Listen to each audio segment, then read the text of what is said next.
একজন শাসক 15.5 বছর দেশ শাসন করেছেন।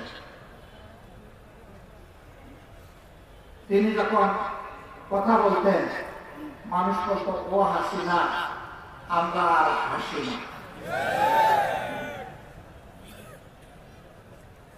তিনি মানুষকে উত্তেজিত করতেন, হাসানোর চেষ্টা করতেন।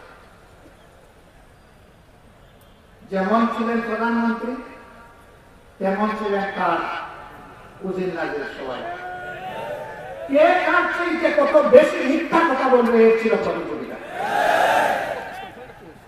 তারা জাতিকে ধোঁকা দিয়েছে, তারা জাতির উপর জুলুম করেছে, মানুষ খুন করেছে, গণহত্যা সংগঠিত করেছে, গুম করে আয়নাঘর তৈরি করেছে, হাজারো মায়ের বুক খালি করেছে, গড় বাড়ি তছনছ করেছে, মানুষের ইজ্জতের উপরে হামলা করেছে।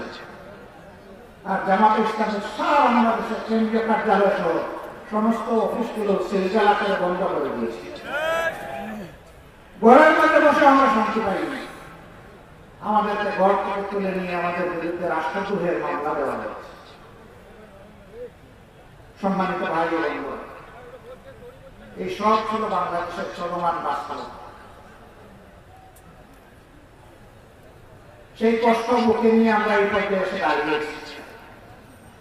5 তারিখ যখন পরিবর্তন আসলো, আমরা সাথে সাথে আপনাদের মাধ্যমে প্রিয় দেশবাসীকে অনুরোধ করলাম, আল্লাহ তাআলার এই নিয়ামতের কদর করুন, শান্ত থাকুন, ধৈর্য ধরুন। কেউ কারো উপর হাত বাড়াবেন না এবং ব্যক্তিগতভাবে কেউ কোনো প্রতিশোধ নেবেন না। যদি কিছু করতে হয় আইনের আশ্রয় নিতে হবে, আইন কেউ হাতে তুলে নেবেন না। আলহামদুলিল্লাহ, আমাদের দেশবাসী চরম ধৈর্যের পরিচয় দিয়েছে এবং দায়িত্বশীলতার পরিচয় দিয়েছে। সাবেক সরকারের সড়ক সেতুমন্ত্রী জনাব ওবায়দুল কাদের সাহেব বক্তব্য উঠতেই তিনি দাম্ভিকতা প্রদর্শন করতেন, অহংকার দেখাতেন, বিভিন্ন দল এবং মতের নেতৃবৃন্দ কর্মীদেরকে নিয়ে উপহাস করতেন। তিনি বলেছিলেন তার দলীয় কর্মীদেরকে যে কোনো মূল্যে ক্ষমতায় আওয়ামী লীগকে রাখতে হবে, থাকতে হবে।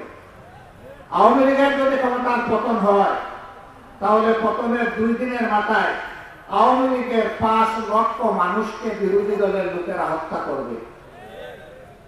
আমি জিজ্ঞাসা করি, 5 আগস্ট পরিবর্তন হয়েছে, 5 এবং 6 তারিখ বাংলাদেশে কি 5 লক্ষ মানুষকে খুন করা হয়েছে? 50,000, 5,000, 500, 50 জন, 5 জন? না, এই 2 দিনে তার কিছুই করা হয়। এই 2 দিন চলে যাওয়ার পরে 4 জন মানুষকে মব জাস্টিসে কেউ কেউ হত্যা করেছে। আমরা তারও নিন্দা জানিয়েছি। আমরা চাই না বিনা বিচারে একটা মানুষকে খুন করা হোক। সম্মানিত ভাইরা, আওয়ামী লীগ ফ্যাসিস্ট হতে পারে, নির্দয় হতে পারে, পাষাণ হতে পারে, খুনি হতে পারে, কিন্তু বাংলাদেশের 18 কোটি মানুষ অত্যন্ত দায়িত্বশীল এবং দেশপ্রেমিক।